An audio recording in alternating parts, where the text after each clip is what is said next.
Hello everyone, this is Grace. It is January the 24th, 2023, and we are continuing our look into the Lunar Sabbath. And I thought it might be helpful to us to look at some of the definitions that we have for the days, the years. See, the thing about it is, when you go through Genesis, let's just read it real quick. And God said, "Let there be lights in the firmament of the heaven to divide the day from the night, and let them be for signs and for seasons and for days and for years." See, there's no mention of month. There's no mention. Now we know that the two lights are the sun and the moon, so we can allow for the sun and the moon, and that's fine. We know that those influence us in some kind of way. But there's no mention of the week, there's no mention of the month. So I thought it might be nice for us to put together some definitions and to get a better understanding of what we're looking at. Now just remember that I don't have scriptures for this. So it's just a matter of us talking and reasoning together. But as I'm able, I will put together something more scriptural based. This is just logic, sound logic. Anyway, I hope it is anyway. No, it is. I'm just playing with you. So anyway, the Lunar Sabbatarians like to say that the moon regulates the days, weeks, months, and years. However, only the days and years are given in Genesis as timekeepers. So I thought it might be useful to assign definitions to each counter in order to get a better idea of what it does. The day is one rotation of the sun around the earth. Let's put the in there real quick.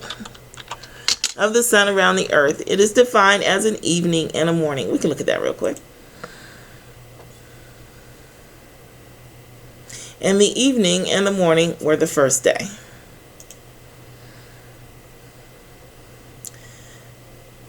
Oh, well. It also has the day and the night in its components, but we just read that. We don't have to read that again. It uses the counters of hours, minutes, and seconds. So we know what a day is, and day is one of the two components that are listed in the Bible very clearly under under Genesis 1:14. Days and years. Okay. Now, there is a special daily counter used to keep track of holy days, because we know that it says in Psalms 104 that the sun and the moon are used to help identify the Moedim. The week is one of those counters. A week is a counter that consists of 7 days.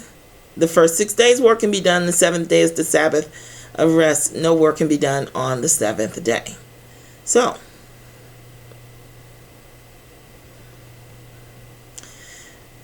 anyway, let's go on. A year is one full circuit of the sun's rotation around the entire earth. It consists of summer, which is winter, and winter, which is spring. I'll show you this real quick. You can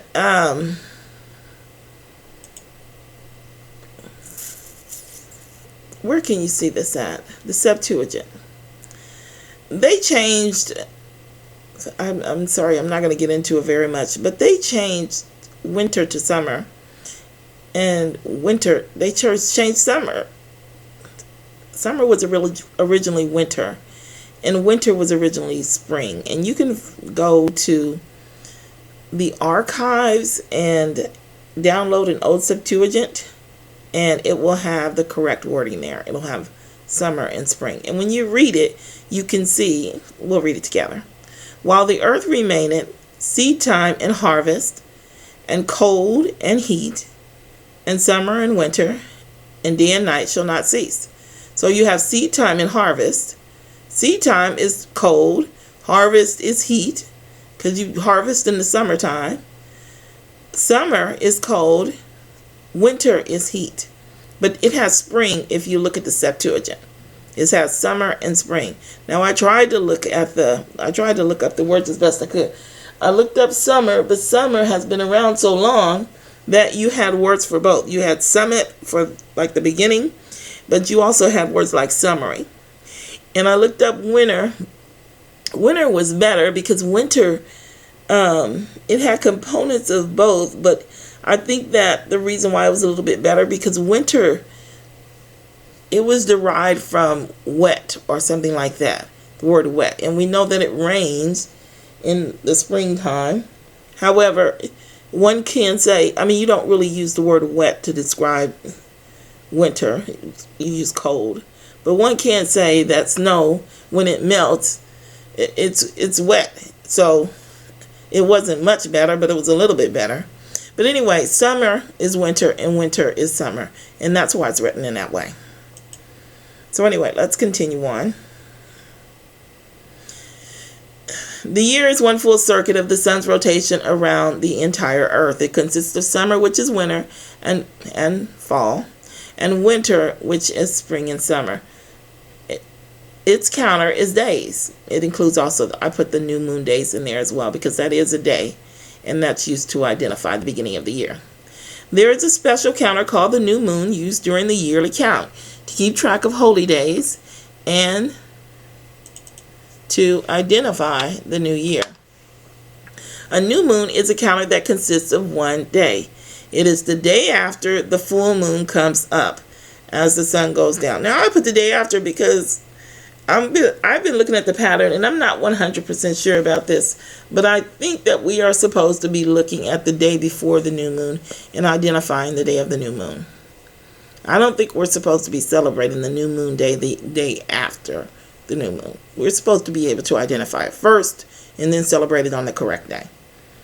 That's the understanding that I'm coming away with, especially when you look at the significance of it. I mean, it's the day that we leave.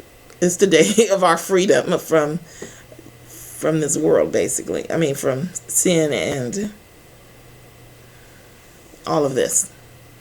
Anyway, a new moon is a counter that consists of one day. It is the day after the full moon comes up as the sun goes down. This special day is also used to identify the first day of the new year. Because a new moon happens about every 30 to 31 days and has its own counter. That may be wrong.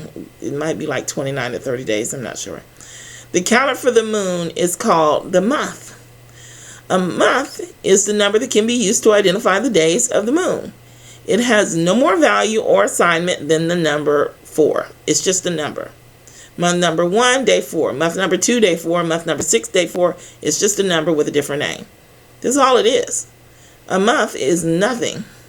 And is not more important than the number 4 in the eyes of God. The month is not needed if the Julian I think I spelled that wrong. Julian calendar is used. However, the Bible is supposed to be easy enough for a young person to understand. Sister White tells us that a 9-year-old can understand the Bible. So it's just easier to understand a month and a day than it is to understand the Julian count. So that's why the Bible uses the month and a day. It wasn't to confuse us, it was to help us. So the month count is easier. Therefore, the month is the choice utilized by the Bible. It is a different method to the same ends, a means to track the days. That's all. All of the importance that you put on it is for naught. It means nothing. It means the same thing as the number 4 or 5 or 6 or 8 or 9 or 10. It's just a number. It's a way for you to count the days until the next new moon. That's all. Anyway, those are the definitions that I have pondered on to help us to try and understand what's going on a little bit better. And I don't know, hopefully we can add to that to help get some clarification as we're able. But I will leave it there for now. And I will talk with you in the next video.